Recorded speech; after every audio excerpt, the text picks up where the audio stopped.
Good afternoon, everyone. It is my pleasure to introduce Katherine Thompson, a senior fellow in Defense and Foreign Policy Studies at the Cato Institute.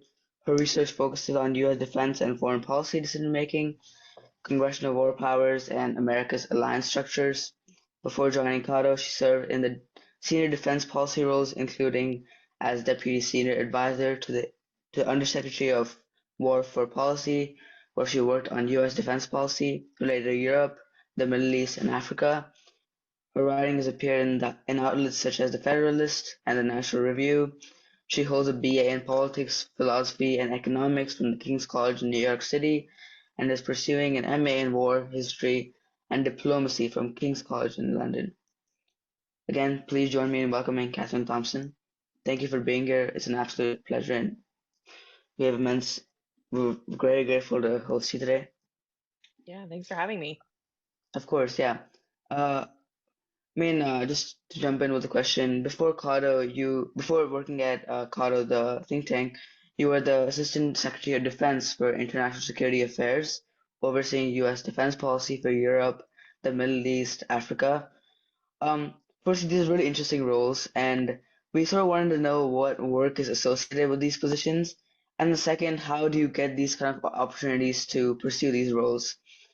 And then what should high schoolers like us start to do to explore a career in non-combat national security and defense? Yeah, it's a great question. My path to being the acting assistant secretary for international security affairs is kind of a little bit of luck, a lot of experience. I spent most of my career on Capitol Hill. So I started as a legislative correspondent for Senator Mike Lee, working on national security and commerce issues, and then kind of rose up the ranks. I was his military legislative assistant.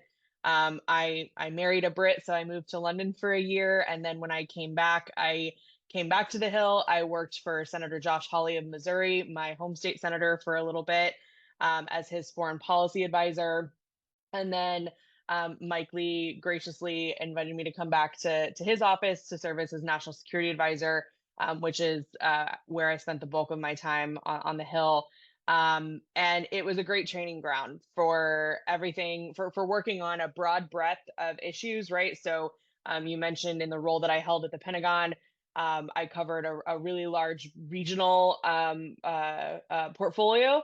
And Capitol Hill is a great training ground for that, because whether you're in the House or the Senate, you do have to get up to speed on issues very quickly, and really be paying attention to what's going on around the world, because you never know what Congress could be asked to speak into. And then, of course, in the national security space, Congress speaks into the National Defense Authorization Act every year to provide a budget for the Pentagon, and to sort of craft our force structure and our national priorities as part of that exercise. And so Capitol Hill was a great training ground for that.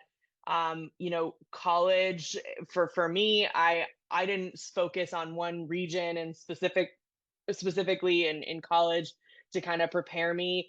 I focused more on, right, like tapping into really getting an understanding of the American founding, getting an understanding of, how our civics and our structure works, and really how to think about those things, how to think about grand strategy, how to think about some of these bigger, more national security, foreign policy specific issues, and learning how to think as opposed to just what to think in college and in high school, I think is a skill that then allows you to translate into, either Capitol Hill or maybe a think tank in Washington, D.C., maybe an academic institution, as kind of a training ground for really big jobs like the assistant secretaryship that I held.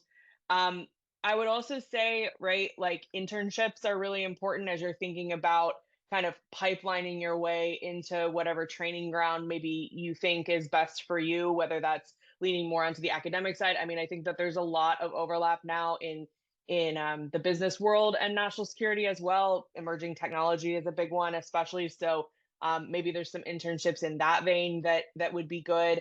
And then of course Capitol Hill internships, and getting plugged in, to the political scene that way. I think a lot of the national security sort of learning ground, training ground is really centered in Washington, D.C. So I think that's something to keep in the back of your mind as you're sort of planning what your future might look like and where the opportunities might be.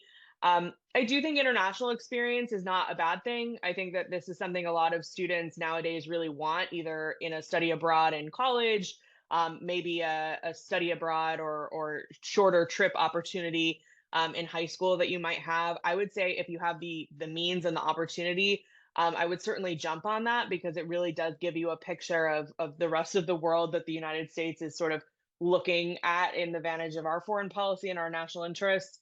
And so I would encourage you to like lean into those experiences as well.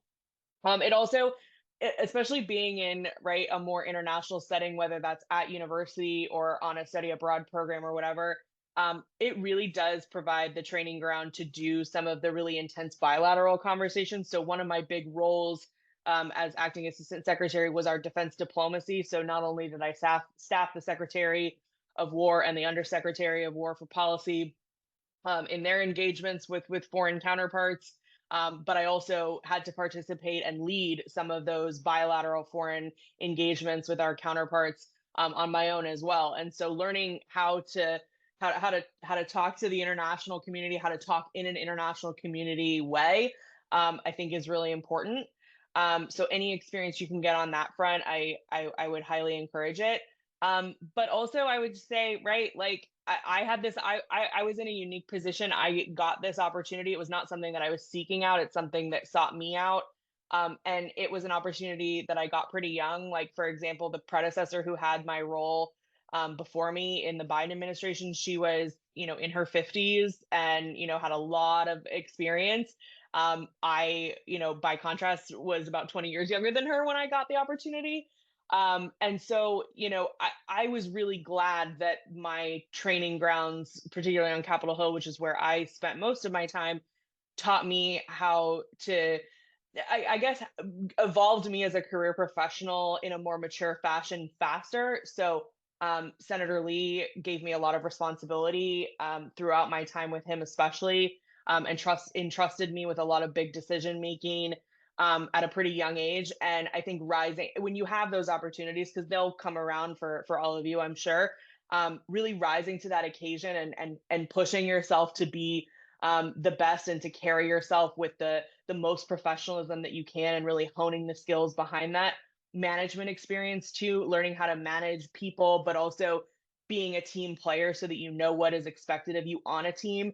I firmly believe the best way that if you're put in a position where you're leading a team, which I was managing over 200 people in the assistant secretary role. I really do think the more you know how to be a teammate and how to be a team player, when you get into that management role, you really know what you expect and how to foster a really productive team environment, how to empower your people, empower and let them do their thing, but be there as sort of the safety net to guide and catch them. Um, if you can lean into those experiences and those opportunities, if they come about in your younger years, you're going to be much more prepared when the job that you're not expecting, that's really big and carries a lot of responsibility, comes your way.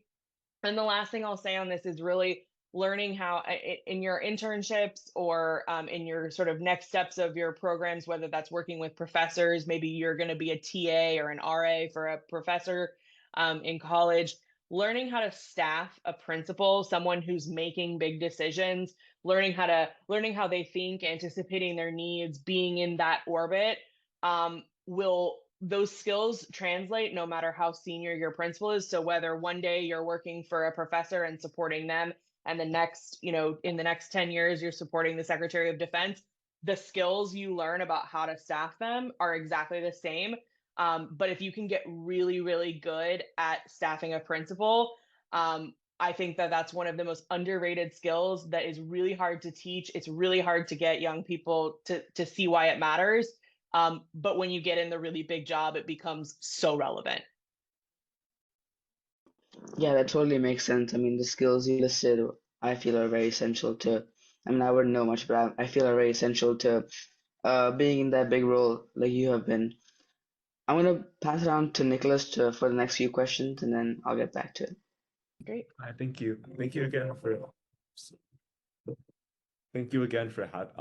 being with us today. I think it's really cool to get to hear from someone with like so much experience, And the first question I have for you is that for our audience members who may not be as familiar, could you briefly explain what like the national security strategy versus what the national defense strategy is, and like outline some maybe key similarities and differences? Yeah, absolutely. So both documents are required by law. Congress has passed a law that basically says we need to provide that the executive branch needs to provide both. The national security strategy is more comprehensive than the national defense strategy. It really sets the tone for, I think, broad picture, not just in the military context, but what is America for? On the world stage, what are our core national interests? I think this administration made a very conscious effort to outline, look, these are the first principles that we're starting from. This is how America should think about its role in the world. And then these are the core national interests that we've identified as a result of that. And we are identifying those priorities at the exclusion of other things. So like, these are the things that we are going to focus on and spend our time on. Everything else is extraneous to these specific priorities and core tenets. Now that lumps together, right, both or multiple things, not two things, but I would say, right, like that includes our what we're pursuing diplomatically. So the State Department's functions and how they're kind of orienting themselves in diplomatic engagements. It's also our economic statecraft. So this is everything from trade, tariffs, sanctions, ways that we engage in some of the big international, more financial, economic focused institutions. So the World Trade Organization, the World Bank, the G7, the G20 summits, which are primarily economic focused. The national security strategy has tenets for our economic statecraft as well, and what we expect and hope to see from that. And then of course it does include elements of our military and our security strategy writ large, though it covers, I think it kind of zooms out and looks at it from a 10,000-foot view. I would say the national defense strategy takes that down to like a 5,000-foot view and really zeroes in on for our national defense and for the purposes of what we plan to use our military for and how our military is structured, what their priorities are. We basically take the national interests that are defined in the national security strategy and say, okay, what are the military's responsibilities as a result of that? And in this national defense strategy, right, so it's a good example because it's a big deviation from how we've done national defense strategies in the past. It identifies 4 core priorities that the military is going to focus on, nothing more, nothing less.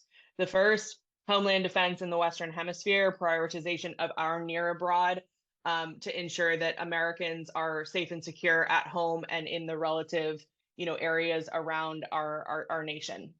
Number 2 is deterrence by denial along the first island chain in the Indo-Pacific. This is really the foreground of our military competition with China, right? So the big inflection point that the United States could face with the Chinese is obviously a potential conflict over Taiwan. That's been the pacing scenario for the U.S. military for quite some time now. It's something that we are planning for and anticipating. And so it is very, very important that, in this administration's view, that deterrence by denial can be backed up, to a very credible degree, so that the Chinese never think that it is in their best interest to make that military move. And hopefully we can avoid a military conflict between great powers. And then, in order to do those two things, right, regionally, those are really resource intensive activities. And so what we need, to support that makes up the last 2 planks of the national defense strategy. The first is burden sharing and burden shifting, across all theaters, but primarily, right, in the theaters that are not prioritized, where we've been focusing for the last 20 to 30 years, that are no longer sort of the focus of our core national interests. So that includes Europe, right? We've heard a lot of talk about Europeans needing to spend more on defense and carry more of their weight in the NATO alliance and for NATO alliance commitments. This is primarily, right, you've heard it said, we want Europe to take primary responsibility for conventional defense and deterrence of the European continent. That is very much the idea in terms of burden sharing, burden shifting in Europe. Obviously, the US continues to provide the strategic deterrence element, the nuclear element, vis-a-vis Russia, which is something we always have to watch. But the National Defense Strategy identifies Russia as a critical but manageable threat, which is certainly a tier lower than where we assess China to be vis-a-vis U.S. interests.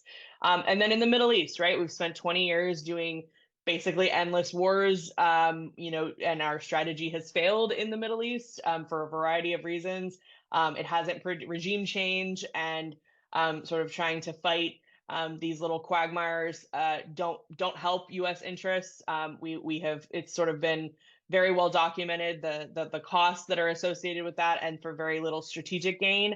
And so our objective is we've formed great relationships in the region, not only of course with Israel, but then also with our Gulf partners. And together, those entities, those countries can provide enough of a balance of power against Iran that we can do less in the region in theory, as the strategy outlines. So there is burden sharing, burden shifting to be done in the Middle East as well. And then with our Asian allies in the Indo-Pacific, we do expect that they spend, the new global standard, as President Trump called it, of 3.5% on hard defense, and then 1.5% on enablers to get 5% total defense spending, 5% of GDP defense spending.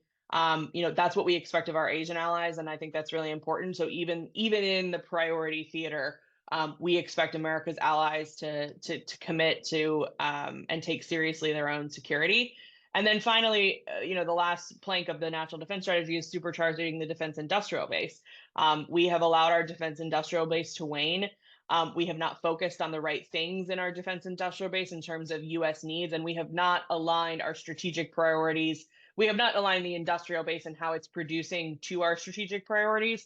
And that's something that this National Defense Strategy makes a concerted effort to correct. So you can kind of see how the National Security Strategy is the big anchor, and then the National Defense Strategy really takes the core tenets and builds down to give our military and our Pentagon leadership a structure of how we're going to plan and prioritize for the future for this administration's core national interests.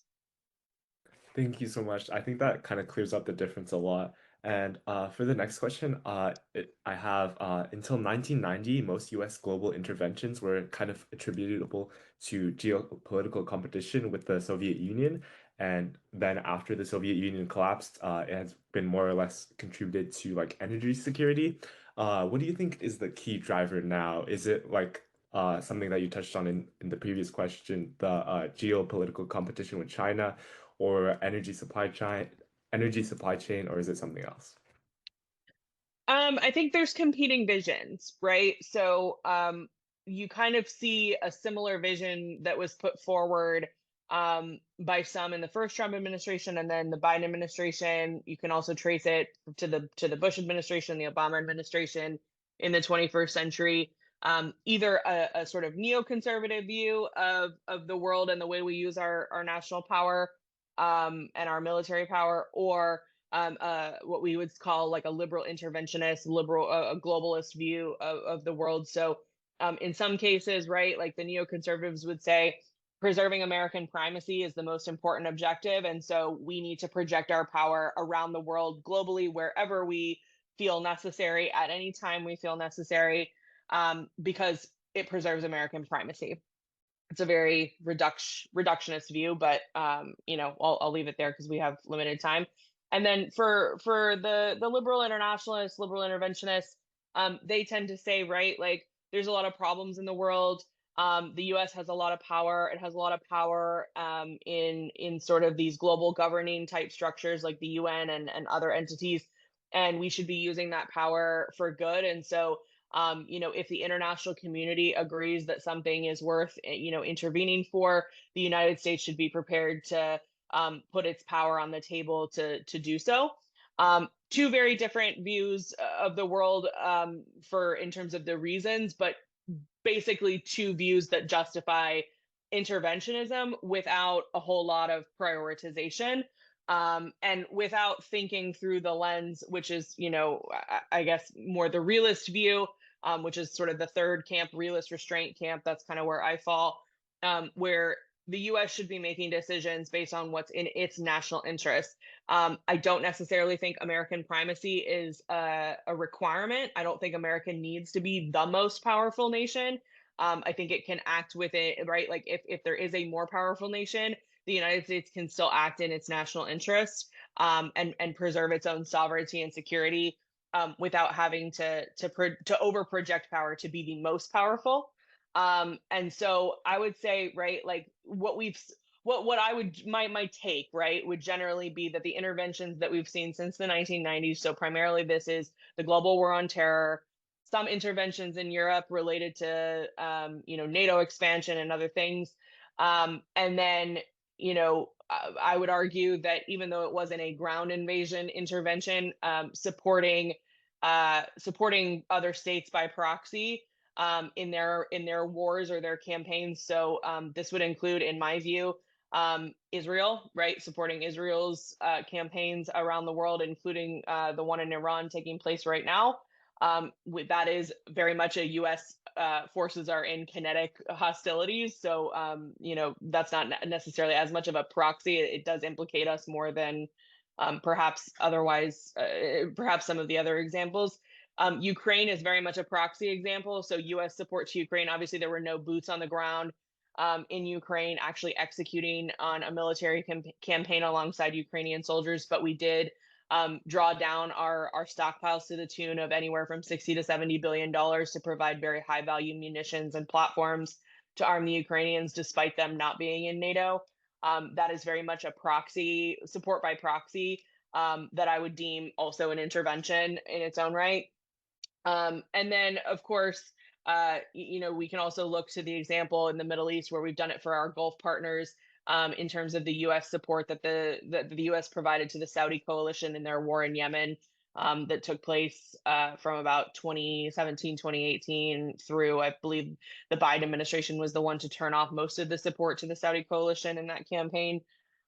So I mean, it lasted 4 or 5 years, but and there are a lot of smaller examples of limited U.S. intervention, whether it's under the guises of counterterrorism strikes or others. But most of this has been not because all of these things were in U.S. interests, but because one of the two prevailing worldviews, the neoconservatives or the liberal internationalists, have said this is a cause worth us sort of putting our power on the table for various objectives. But it's cost the U.S. a lot. And the one thing that I very much agree with in terms of where this administration has taken the national defense strategy is that those choices took our eye off the ball of China. It ignored the rise of China as a military power. It ignored the fact that China was becoming a military power that was going to challenge our hegemony. Now, usurping the United States from its hegemonic position, I don't necessarily think is automatically a bad thing, but it's the question of what could the other power do militarily to the United States if they do usurp, U.S. hegemony. And I think, where I sit is that, taking our eye off the ball in terms of China has put us in a more dangerous position. And these interventions that have used up a lot of our resources and personnel, blood and treasure, right, of the United States, have put us in a position where we have significant less optionality against the major power threat that is emerging in China. And I think that's something that's really going to set the tone for national security discussions, at least in the next 10 years.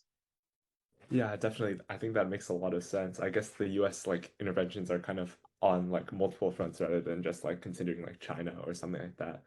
Yeah.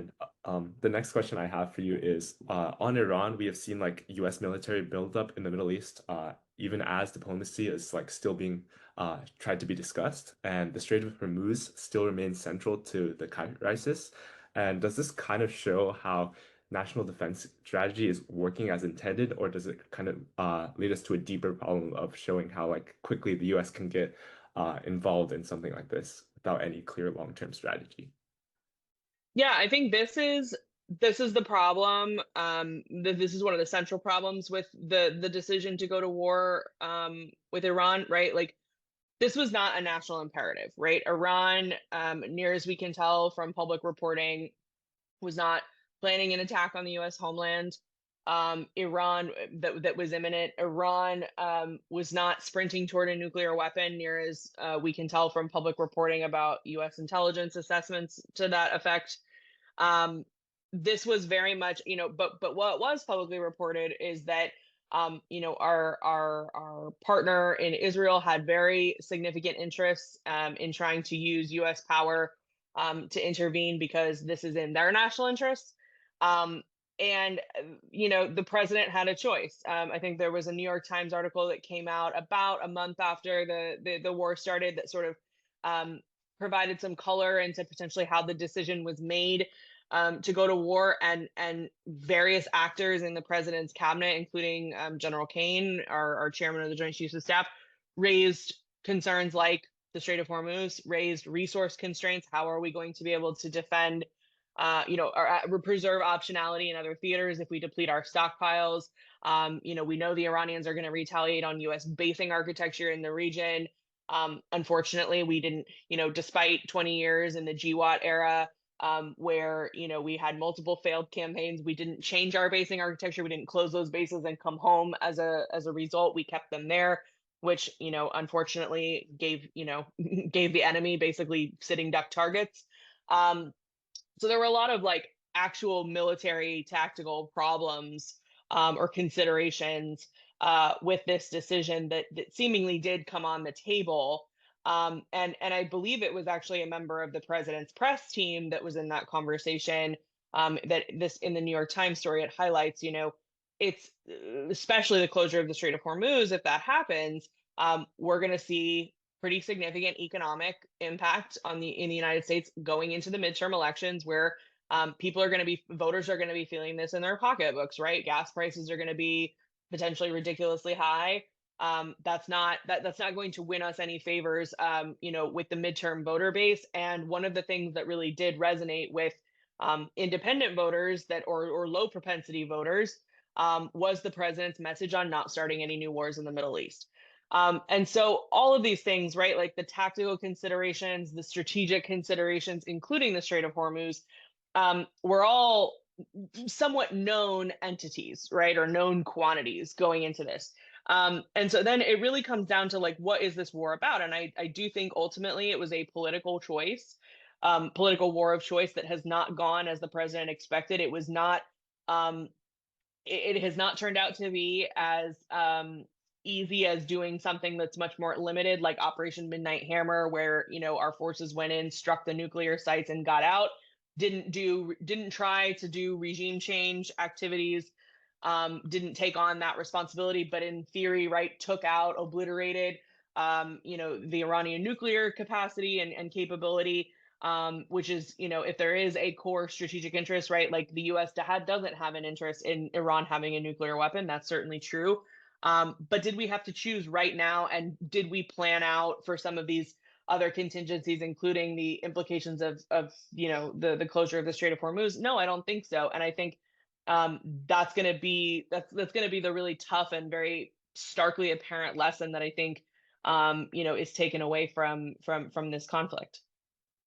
Thank you so much for that answer. I think I definitely learned a lot from that.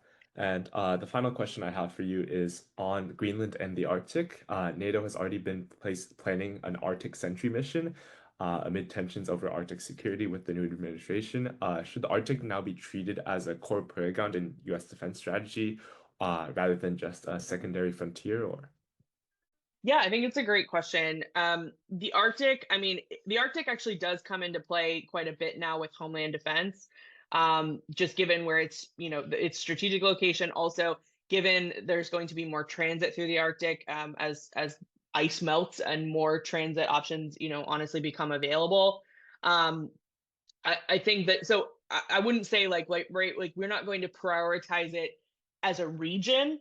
But as part of the Homeland Defense Western Hemisphere priority, we would treat certain portions of the Arctic as part of Homeland Defense and preserving our hemispheric hegemony. So you see this with, rightly or wrongly, right, with the Golden Dome Initiative, right, like this idea that we're going to have, the most robust nuclear deterrent for the U.S. homeland is absolutely going to include elements of that would be labeled as Arctic security.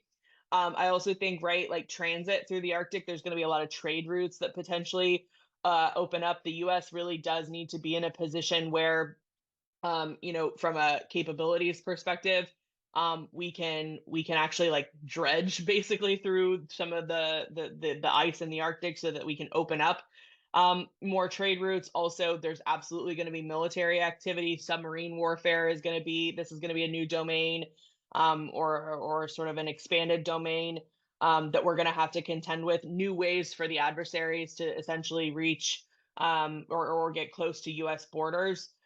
So it's absolutely essential. I think, right, like with the Greenland debacle, I think the big question is, do you buy the administration's argument that we need to like have territorial control over Greenland as part of these, strategic objectives, space assets, military defense assets, missile defense assets, right? Like all of these things, that critical minerals, has been another sort of citation on Greenland. And my argument is no, right? Like Denmark via Greenland, right, has been very clear that if there is an appetite to open negotiations on the 1950 agreement that gave us basing access, basically unfettered military basing access on Greenland, if that wants to be, if we want to expand that, if we want to include elements on critical minerals, on space, things that maybe weren't contemplated by the original agreement, the Danes seem very prepared to do that, and really to give the U.S. A carte blanche, blank slate on whatever we want. But what they're not interested in is like territorial acquisition. They do not want to become the 51st state.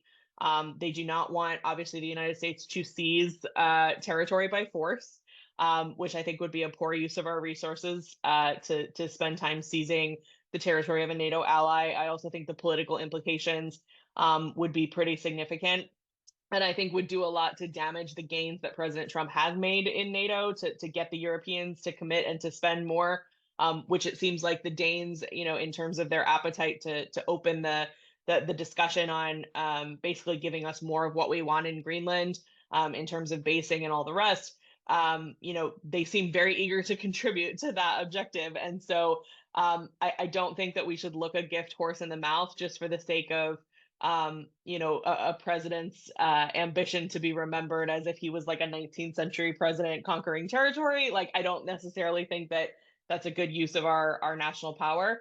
But I definitely think that the Arctic is going to be, it's going to continue to be important, but it's going to be important in the context of homeland defense and of the Western Hemisphere. And I think it's important to put it in that context, to really drill down on like, okay, so what does it mean we actually like spend money on resources, allocate to it, and how are we structuring, how are we going to play with others that are in the space as well? Thank you so much for these responses. It's been really insightful, and I'll pass it back to Aton now. Yeah, thank you for that response. I feel like time will tell about what happens with Greenland in the Arctic century. But moving on to a conflict that's been going on for 4 years now, the Russia-Ukraine war. It's hard to say, but what do you think is a realistic endgame in this scenario? And is the U.S. strategy now aimed at forcing a negotiated settlement between the two countries, or simply just managing the conflict as it goes on, halfway across the world? I actually think Secretary Rubio, I don't know if he intended to or not, but in part of his testimony today in the House, I believe he was before the Appropriations Committee, he basically said, like, this conflict doesn't have a military solution endgame. It's going to require a political solution. And I think he's 100% right on this, right? This is a war of attrition, and there is not something that we can just give the Ukrainians tomorrow in a realistic conception of military hardware that's going to turn the tables and allow the Ukrainians to beat the Russian military. Like, that's not realistic. What is realistic is, and this administration, I got to give them credit. They have brought the parties together at the negotiating table multiple times.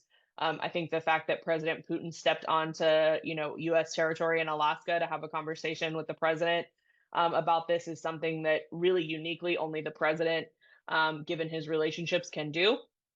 And I think it's noteworthy, and I think, right, like, this is going to be an area that I'm watching for the remaining 2 years of the Trump administration, because I think that's going to be the window of time where we could actually get a political solution. Now, what does that look like? I really think it looks like something close to the 28-point plan that was discussed last year, maybe toward the beginning of this year. And I think that what it comes down to, right, is that Ukraine is going to have to concede on some of the territorial issues. That's unfortunate, but it's the spoils of war, right? And I think that, like, and if it means that their people stop dying and the rest of their territory remains sovereign, then I think that it's a reasonable trade given the position they're in, because they don't want to continue to fight this war of attrition any longer. The data and the military balance are not on their side. For the Russians, I mean, they are going to, I think, have to accept that the Europeans are going to want to provide some sort of security backstop.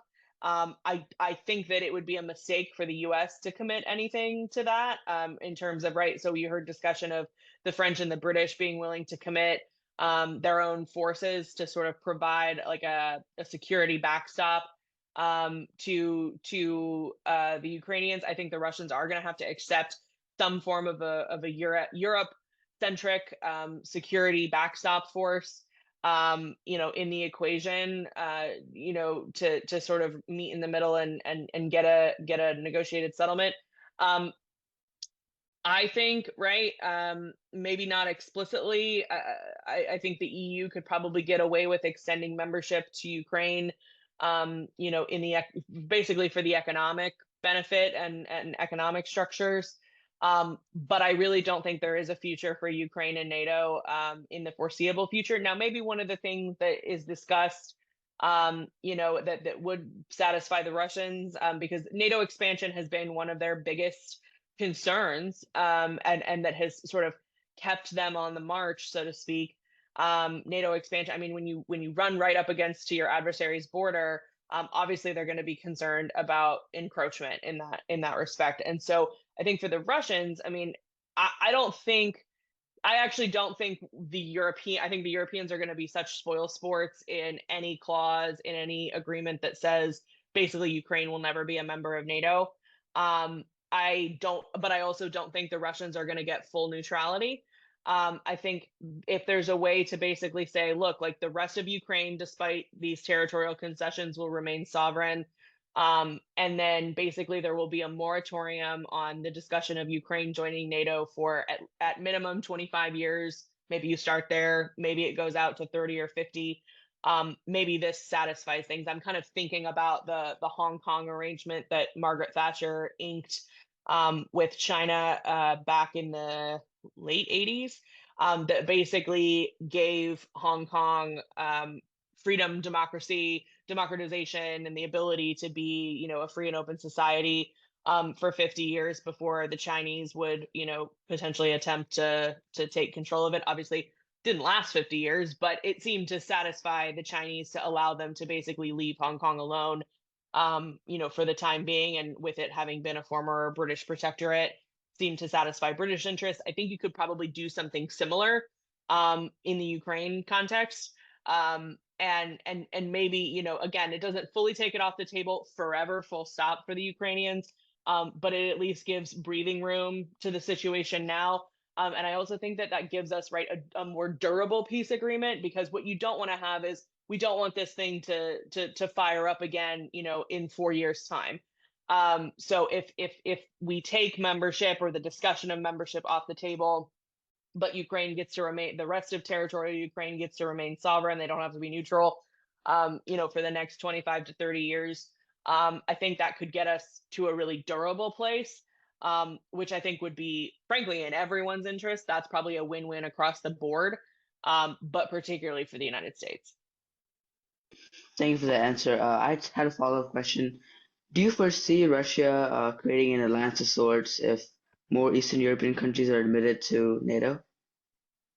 An alliance with, like, China and Iran, or Yeah, with China and with states like Russia and China, the problem, and Iran too, right? But Iran is a sort of theocracy. They are governed by different principles than our communist friends. I would say, right, like it's really hard for them to form an alliance because I think, contrary to what many establishment commentators will tell you, whether they're neoliberals or neoconservatives, they will tell you that our adversaries are all the one thing that unites them is they're all against the United States. Well, kind of, but like that doesn't form like an enduring alliance for adversaries, right? Like there are going to be times where, and again, they're all jockeying for control. Like they function as nation state, as Clausewitz envisioned nation states functioning in terms of their national interests.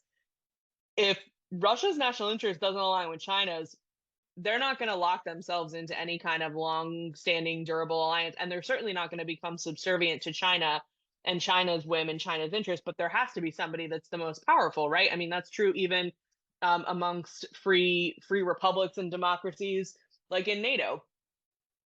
It's no secret that the United States holds a lot of chips at that table. The Germans, the French, the British, being the largest economies in Europe, also hold really big chips.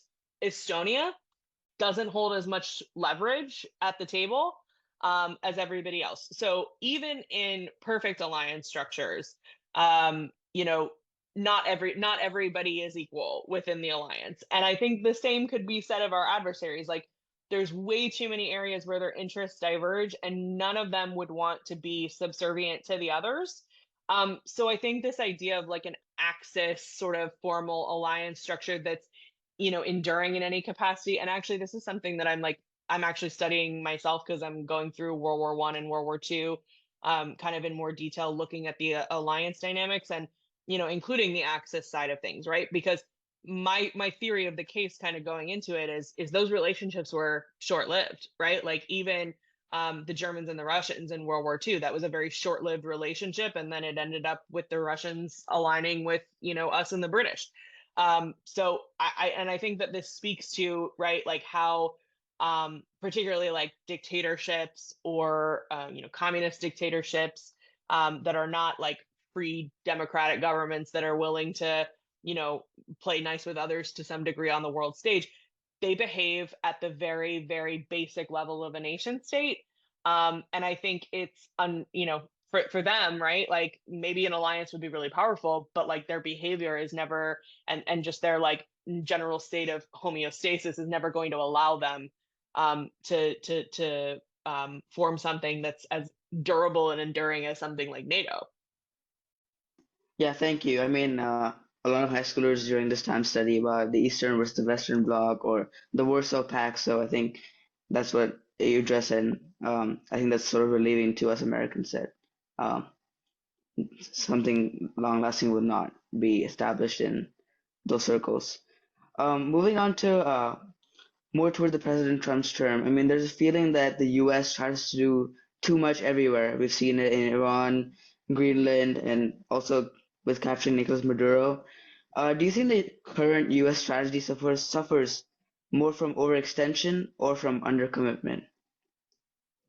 It's an interesting dichotomy. I actually think that the strategy, right, in particular the national defense strategy, let me start with the national security strategy. The national security strategy probably overcommits a little bit, but not militarily. It overcommits in, and maybe overcommit's not the right word, but maybe is inconsistent across like what we say our economic priorities are, what our cultural priorities are, because there's some cultural elements included in there, and our military priorities, and that so maybe it's not overcommitment, but if those things aren't congruent with each other, then I think it makes it hard to operationalize. The national defense strategy, I don't think has an overcommitment or an undercommitment problem.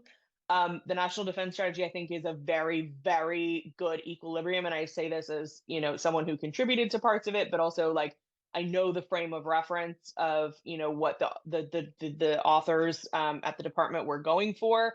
And I think it's like perfect equilibrium of where US priorities should be. And I think introducing the concept of prioritization was something that was sorely lacking and just missing from U.S. defense strategy previously. I think, to your point and to your great examples that you identified, the problem is not overcommitment or undercommitment in the strategy.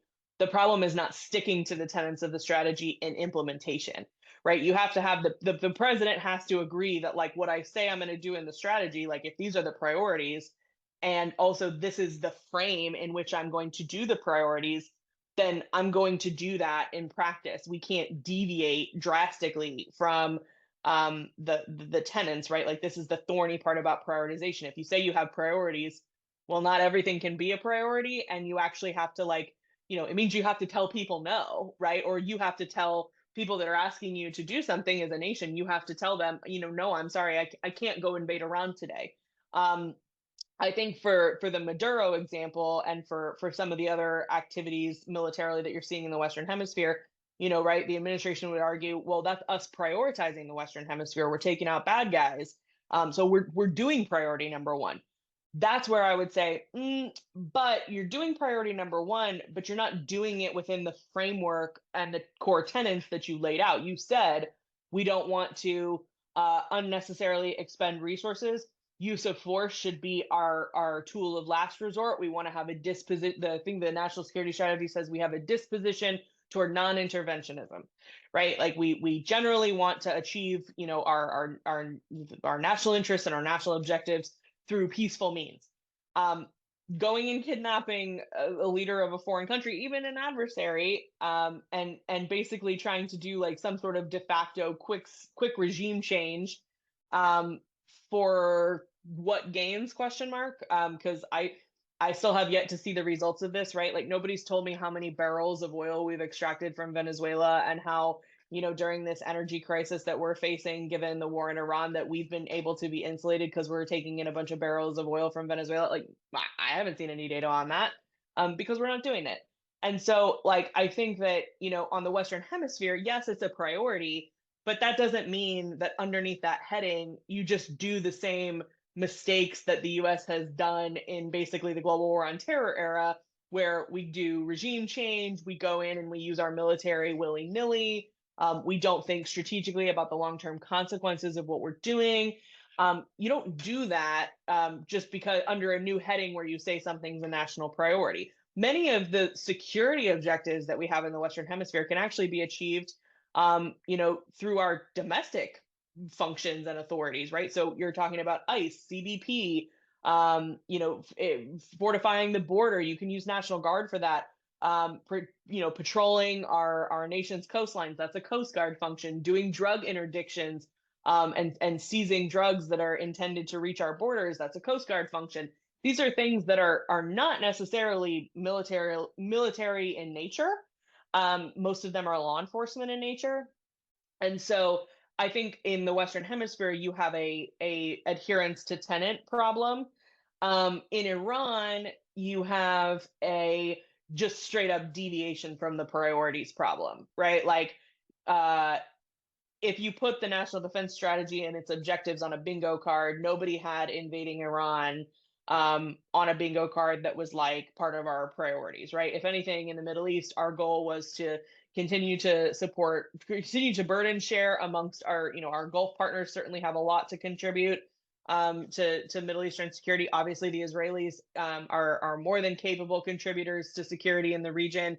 If anything, the goal was, and President Trump said this at the beginning of his term, to bring more countries into the Abraham Accords, including primarily the goal was Saudi Arabia, so that the Saudis, the Emiratis, and the Israelis could work together on certain aspects of security where they agreed. I mean, this launching a campaign against Iran to do regime change and question mark what else, because I'm still a bit confused as to why we're still executing this campaign. I mean, we are still in a war. We are enforcing a naval blockade that is absolutely still in hostilities, and blockades are generally accepted. It is generally accepted that blockades are an act of war.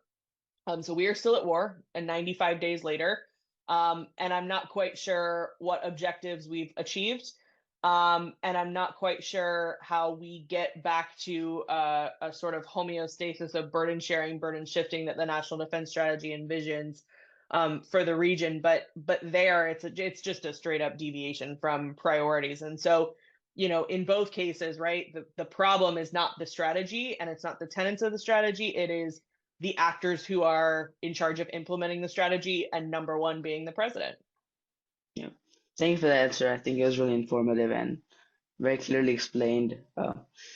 Moving on to sort of more about materials, warfare materials in recent conflicts, including ones in Iran, including ones in the Indian subcontinent against Pakistan. We've seen the use of low-cost technologies, especially drones, um, which are significantly challenging traditional military advantages. Do you think this fundamentally erodes the technological edge that the US has long relied on? I think it's a question we're still trying to answer, right? I don't think we have a black and white answer today, as of right now. I mean, there's no question that, I mean, particularly when you look at, you know, drones in the context of the US military and the hands of our adversaries. I mean, Iran's a perfect example, right? Their Shahed drones have been able to cause quite a bit of destruction. And the US is having to use very high value interceptors to deal with that on the battlefield, that are extremely costly. And we don't have a low cost solution ready to deploy tomorrow. I do worry. I mean, this happens all the time, in both Congress and I think in the broader Washington national security establishment, where when we have these kinds of examples, we tend to lean too far in the direction of like overcorrecting, right? So I don't think the entire I don't think a huge portion of the National Defense Authorization Act this year needs to be focused on drone warfare. Like I worry that, and my questions for the Pentagon as they're sort of presenting a budget that like really amps up the drone warfare program is, are we focused on the right things? Are we doing the appropriate research and development before we actually make commitments on purchases and buys? Are we also tackling the other side of the equation of like the low cost interceptor problem? Like, how are we solving that? Because like that seems to be something we need to solve faster. Obviously, we're seeing the same thing. For the longest time before it was drones and AI, it was cybersecurity. That's what everyone wanted to lean into. Like, I mean, the amount of senators and congressmen that I saw on Capitol Hill from like, I don't know, 2020 through like 2024 that like were just pumping out cybersecurity bills. Like everything was cyber focused and, cyber effects and cyber warfare and all this stuff. And now, that's no longer become the hot, sexy item in town. Now it's drones or now it's AI. And I just worry that like Washington is a little bit superficial about some of these things. Like, I don't know if we have a lot of policymakers and civilian folks inside the Pentagon alike that can come together and have a very informed conversation about our technological edge, how it factors into our stated national defense priorities, how we should make good decisions on investment if we're going to like really lean in and focus on something as like as an additive to our technological edge. I'm not sure we do that well right now. And it's something that I'm still thinking about. And now that I have more time and space kind of outside of government, I'm taking a fresh look at what I'm seeing in this space, and trying to come up with like a good way to think about it. So I actually think, right, like for you guys, this is going to be an area as all of these sort of technology focused questions come into the context of warfare, come into the context of our grand strategy. Like, I think that these are areas that you guys should be leaning into in terms of your own like independent study and your own independent learning. Like if you have time to pick up books or reports on this kind of stuff, I would, but I would do it with, and I would very respectfully say like with a bullshit filter, so that you can kind of sift out like, okay, does this really need to be a priority, or is this just like a sexy item for members of Congress to do press releases on? Is it actually valuable? Are we making the right types of decisions? Are we thinking about all facets of the problem well? So that's what I guess that would be my, it's not a perfect answer, but that's where I would put my encouragement to you guys. Yep. Thank you for the answer. I think that's something that the next generation has to focus on. Um, that actually ties in directly into my last question, which is how do you think AI and social media are changing national security and defense? Oh man. I think the TikTok conversation is really indicative of that, right? Like, and I think it kind of gets back to what I was saying just a little bit ago about, kind of overhype or not real depth and understanding about these technologies, because I think some of what was circulating about TikTok, like, oh, TikTok can spy on all Americans and they're going to take all Americans' data. And it's like, to do what? Like, and I actually, in some conversations with fellow staffers, I kind of pushed on this question, like, what's the interest of the Chinese to have data on like all Americans? Like, wouldn't it make more sense that if the Chinese can do this, that their focus really would be on high value individuals, and like if high value individuals, whether that be CEOs of companies, whether it be government officials, members of Congress, like if they're on this app and their data, of various forms and fashions, and not just like, oh, this senator likes to look at cat videos, but like their location, their microphone, like these kinds of things. Like if China was targeting just those individuals, that is a security argument I can kind of get behind. But this idea of like, oh, China's collecting all of our data to do what? Like, what is the thing I'm supposed to be scared about? Or what is the thing that like makes this a security issue as opposed to just this makes me uncomfortable and I don't like the fact that the Chinese have my data. I mean, that's valid too, but like, let's have the conversation, let's have the debate about how we deal with this from like an informed perspective. Um, and from like a rational, reasonable perspective that sort of separates out security issues versus like cultural issues. Um, on AI, I mean, I think, right, like the Anthropic the debacle with the Pentagon recently is a really good example of kind of where the conversation seems to be headed, right? And this came around, a little bit when we started talking about autonomous weapons, in the first place. I remember the first exposure I had to, some of these types of conversations was when we were using MQ-9 Reaper drones that are obviously unmanned to strike targets in Yemen. And there was a question of like how accurate, especially if an unmanned system is, only the only manned part of the system is someone putting in like targeting coordinates, like do they have full supervision over the asset? Can they reprogram the asset quick enough in conflict, basically to like not commit civilian casualties? Um, I think these are valid questions, and that kind of started the thought exercise amongst policymakers of like, so what if we have autonomous weapons that are also being controlled by autonomous systems entirely? And there's no human actor in the equation. That seems to be important. Same with nuclear weapons, right? Like, how does the introduction of AI or other autonomous weapon systems, how does it introduce a new element to the conversation on our nuclear doctrine? Do we need to change our nuclear doctrine on how the decision to launch a nuclear weapon would be made? I mean, yeah, I think so. But the Anthropic sort of come to grips, I think, is really, really informative in this context, because it shows you kind of where the lines are being drawn so far. Right. So the whole debacle was Anthropic said like, look, we need to be sure that if we provide the sort of architecture for a classified system at the department, we need to make sure we want some guarantees that basically it's not going to be able to conduct warfare autonomously, and that there's always going to be a human as part of the decision making chain, and it's not just sort of on autopilot.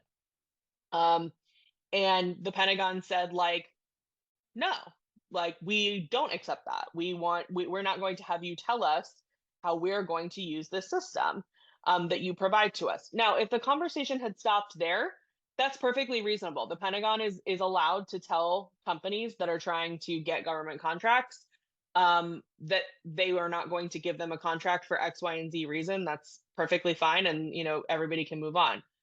The problem was then the Pentagon took basically punitive action against Anthropic and said, and we're just, since you're not going to give us what we want, we're also going to label you a supply chain risk. And that's going to give us basically more leverage over you to do what we want. And rightfully, like, Anthropic fought back. But this is where, right, like, I think it exposes the division in part of the conversation that I think is going to be really important going forward. What is going to be the government's expectation in terms of human involvement in autonomy, right? Whether that be AI or the actual weapon systems themselves, and then how are we going to like change or build our military doctrine around that? Because right now, I mean, our military doctrine and architecture does not support or is not prepared to support these changes in technology, and so I think it's going to be incredibly important. I also think, and maybe this is something for you all to take note of because you're kind of the next generation of potential congressional staffers. Members of Congress many of them are not well versed in technology. A lot of them are older, and it's just for whatever reason has not been an area of focus for many of them. You don't get a lot of like tech executives that then become members of Congress. So having really, really good technology staffers who understand what's going on, who understand the technology, and who can kind of help start to craft the policy side of the conversation is going to be a burgeoning area where if you're really talented in that space, I think you're going to potentially have a lot of opportunities in this movement at younger ages, right? So if I was going to focus on, one or two areas as I'm going through college, this might be an area that I would focus on. Okay, thank you so much for your time. I think your answer was great, and um, there's also a lot more to explore in this scenario of AI because we haven't really seen the maximum potential that it has.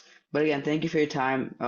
This whole conversation has been really insightful for us, and I know you're really busy, so again, thank you for taking time out of your busy schedule to be with us today. Oh, thank you guys. This was great. And I gotta say, you guys had awesome questions. So